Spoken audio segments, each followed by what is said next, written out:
Hello everyone, great to see you today. I'm Lennie Larkin. I'm doing an Ask a Flower Farmer takeover for the Gardener's Workshop. It's been a really fun week because I've actually gotten to see Lisa and all the folks at the Gardener's Workshop a bunch as we're promoting our joint course, Profitable Flower Farming. So we did an interview together. We had a watch party for a podcast the other night, and here I am today. So it's great to see you guys. Thanks for joining.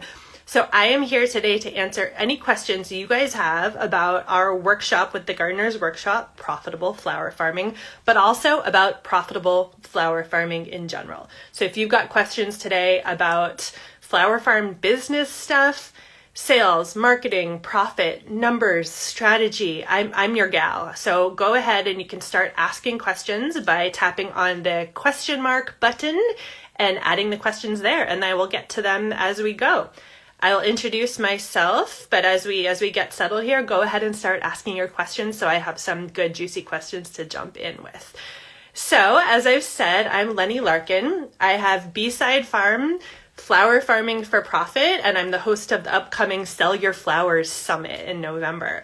So I am a full-time flower farm business coach. I started farming 15 years ago, moving from Boston to California to learn how to be a farm educator at the UC Santa Cruz Farm and Garden. I then managed a nonprofit farm for a while, was teaching all the while, teaching families and kids and all sorts of people in the community how to grow vegetables and flowers. And at the time, I thought I was a vegetable person, and I just, flowers found me, and the rest is history. And I think you guys can probably relate. So I started B-Side Farm. All the while, I was still teaching people how to farm. And then after a few years, I realized that my business wasn't going to continue to do very well unless I got smart about business stuff, until I took a really hard look at my numbers, what was working and what wasn't working, started learning marketing. At the time, I thought marketing was the last thing I was interested in. Now it's like my obsession. So it's funny how things change. And then I wrote a book called Flower Farming for Profit after kind of having figured out all this business stuff from our industry as well as a bunch of other industries, taking a bunch of business courses, teaching, and then coming back to make my farm better and stronger, and then realizing that this was the missing gap in our industry, in flower farming, in small scale flower farming. So I wrote my book with Chelsea Green, Flower Farming for Profit, and then started teaching online courses, online group coaching programs. I did my course with the Gardener's Workshop. So right now I live and breathe flower farming, sales, marketing, numbers, strategy, pricing, all of that stuff. So I'm thrilled to be a part of this community and to be helping so many new and aspiring and advanced flower farmers move through their journey of making sure their farms are going to stick around for the long run.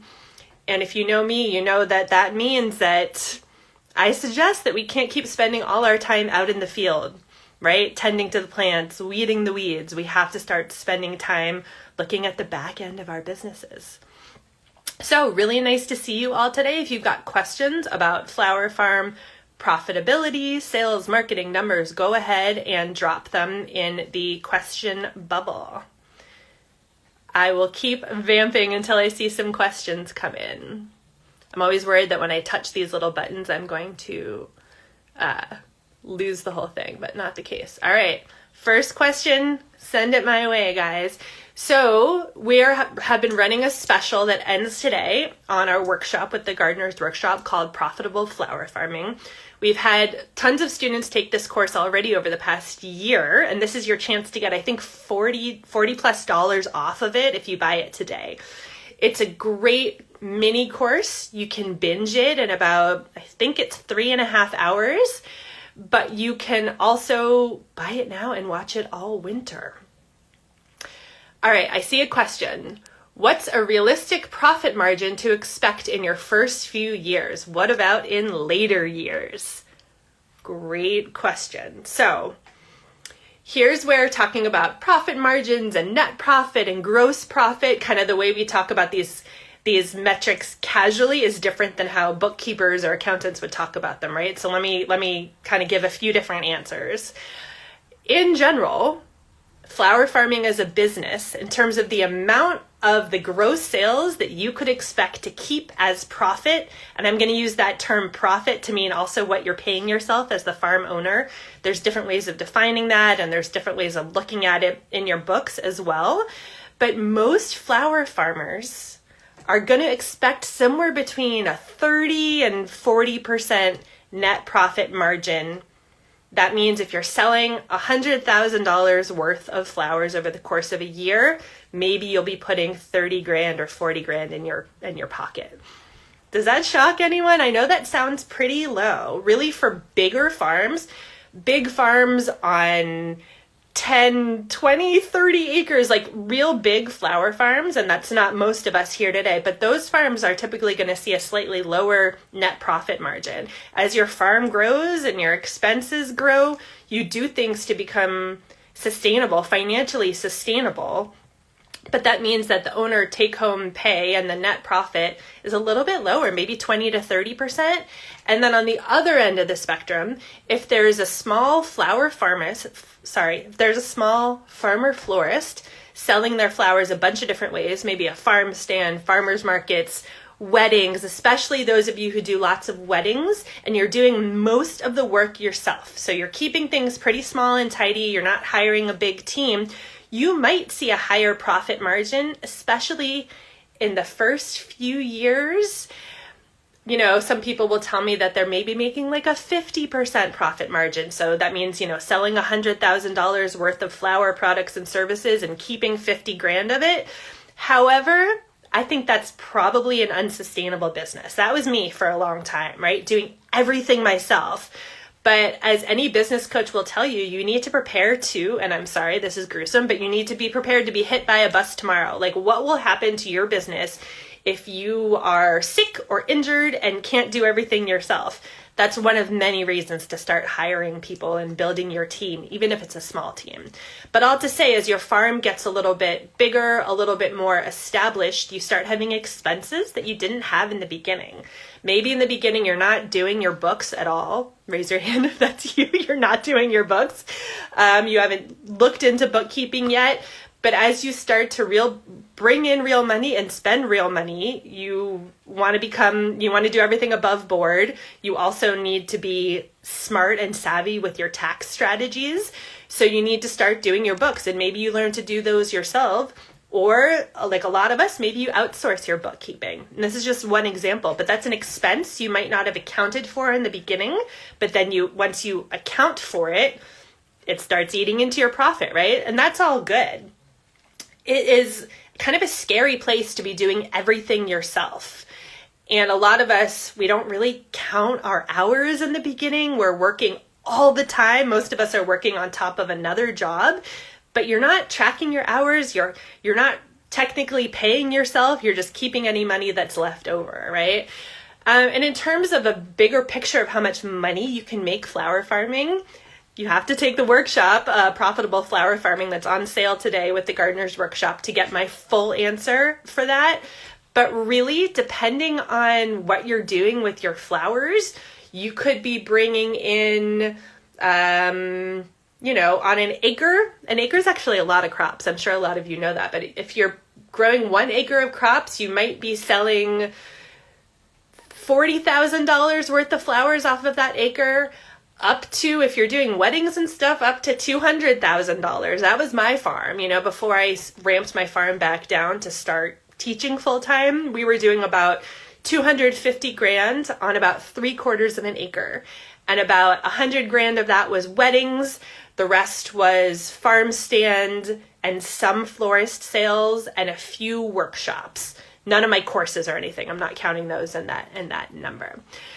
So those are some answers about how much money you might make flower farming and how much your net profit might be. But that's what I encourage everyone to imagine a net profit amount of like 30%.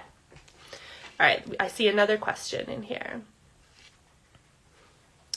So let's see, if I tap on it, you guys will be able to see the question. Yes. Okay. Sorry, here we go. So I'm planting a bunch of tulips, daffodils, and anemones. I want to sell them or even do a U-pick. Just curious, what would be your tips to me who has never sold spring flowers like this before? Oh, first of all, I'm so excited for you.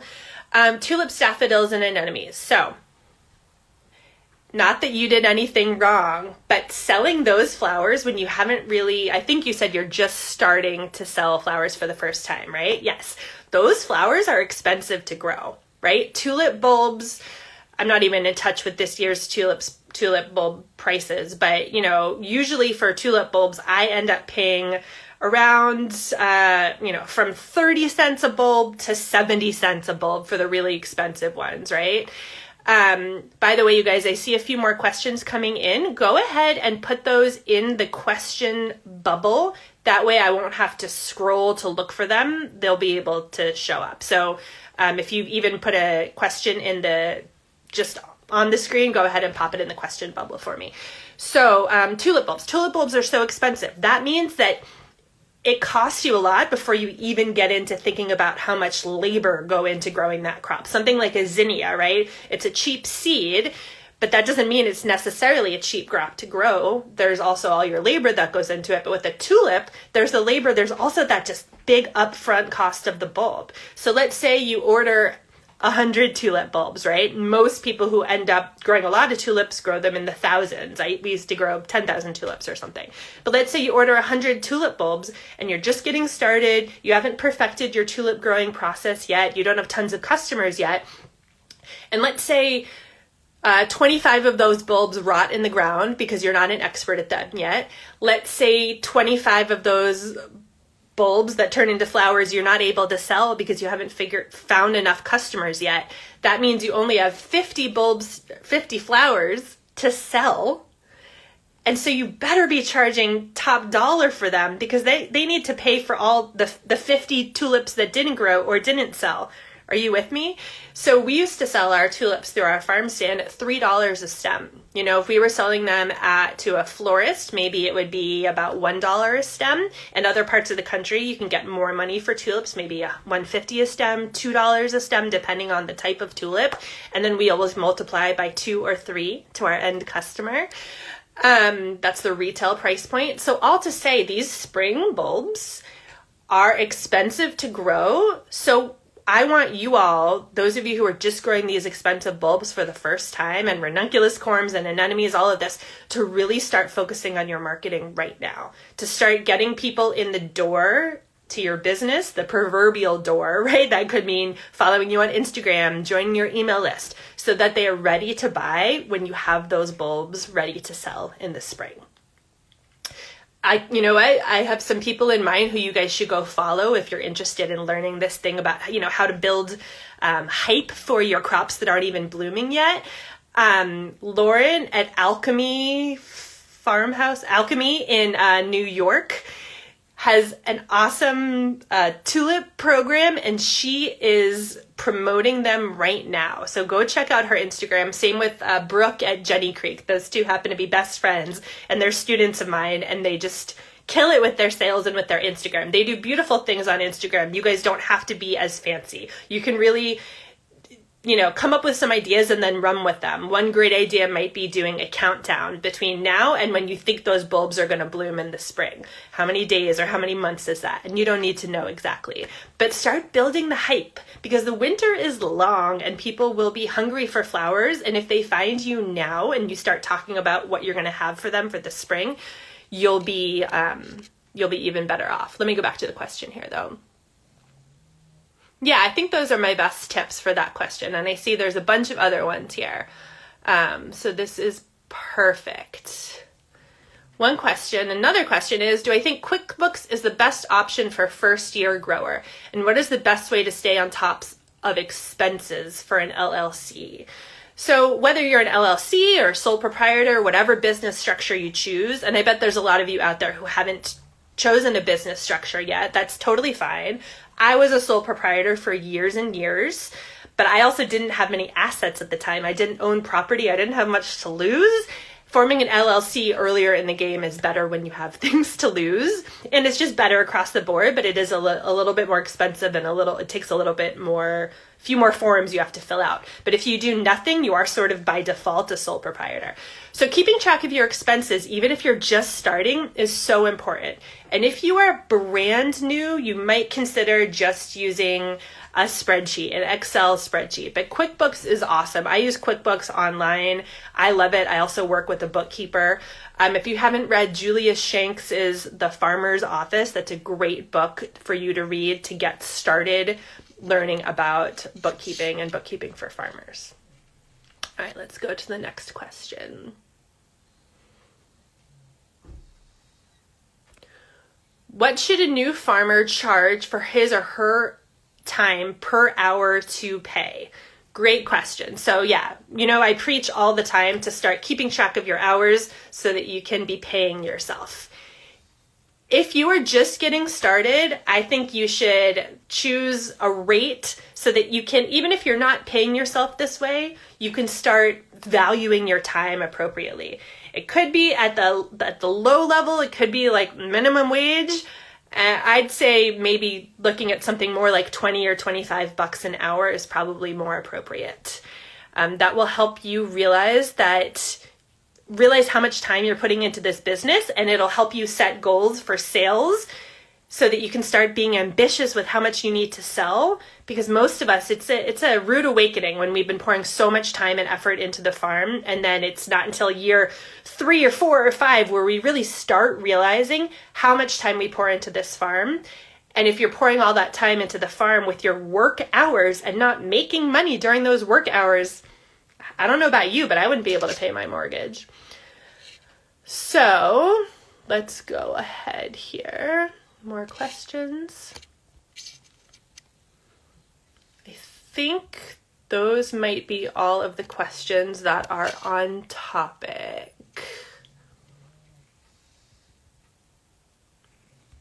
Yes, keep it coming with more questions, you guys. And if you've added something into the chat, go ahead and put it into the question bubble.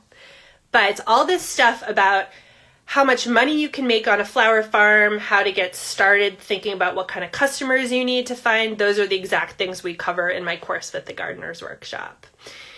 And, all this stuff about money, how much money you can make, how to start thinking about your numbers and looking at your numbers. I know that there's probably some of you who have your head stuck in the sand when it comes to this kind of thing, because I sure did. I was working on my farm more than full time, selling to florists. I really started my farm with sales to florists, which is not what I recommend these days, but I had some growing expertise behind me. I'd gone to school for this, so I knew how to grow flowers. I didn't know how to sell them. I didn't know how to make money, but I knew how to grow them. And so I started out selling to florists. And it wasn't until I was a number of years in where I really started putting pen to paper, and I was like, I'm never going to be profitable enough to make this support me in the long run unless I get smarter about this. And for me, that meant really taking a close look at what I was selling and who I was selling it to. And selling to florists on half an acre wasn't going to cut it for me. How many flowers can 1 acre produce? And what do we sell flowers for to florists? $1 a stem, depending on the type of flower. Of course, there's a broad range of prices, but $1 a stem. I was never going to make all the money I needed to make by selling everything I grew on half an acre just to florists. I needed to really lean into those value-added flowers where I was marking flowers up 2 or 3 times to sell them through weddings, to sell them through my farm stand where I really worked on branding over the years so I could charge a higher price point to my end customer who came to the the farm stand. So I marked my flowers up 2 times. So if I sold a bunch of flowers for $10 to a florist, I would sell it for $30 through my farm stand, a 3 times markup. To most of you, I recommend a 2 times, a 2x markup, because I was in a very specific part of the country, in Northern California, where flowers were sold very cheaply on the wholesale level, cheaper prices than you guys are getting in other parts of the country. However, so that allowed me to mark up 3 times. I also was in Sonoma County, where there was a higher cost of living, and people with more money driving around so I could get that good higher price point. But for you, if you're somewhere in the middle of the country on the East Coast and you're selling a bunch of flowers to a florist for $15, you can expect to be able to mark it up 2 times to $30 to sell to the end consumer. Now that goes along with a lot of branding, a lot of work on your end to find the customers who are going to eat up your flowers, who want to buy into your story and support your farm. All right, let's go to another question here. What are some ways to here, let me tap on it. There you go. What are some ways to streamline farmers markets and remain profitable with fees increasing? Great question. Okay. So fees to be a vendor at farmers market are increasing, right? And in fact, all of our expenses are increasing. You guys, bulbs are more expensive. Compost is more expensive. Labor is more expensive. There's tariffs. Prices are rising. So that means we as business owners need to take a true accounting of those expenses and raise our prices accordingly as well. This isn't my only answer. You're probably rolling your eyes yeah, of course, we know we need to raise our prices, but you are just doing a favor to your customers if you are eating the costs of all your increased expenses. And it's wonderful and fine to be a compassionate business owner. That's what I want from all of us. I don't want us to be ever taking advantage of our customers or exploiting our employees or otherwise cutting corners to make a buck. That's not what this is about. This is about being a responsible business person who is taking note of your increased expenses and making that translate to the sales side of things too, so that you are charging appropriately.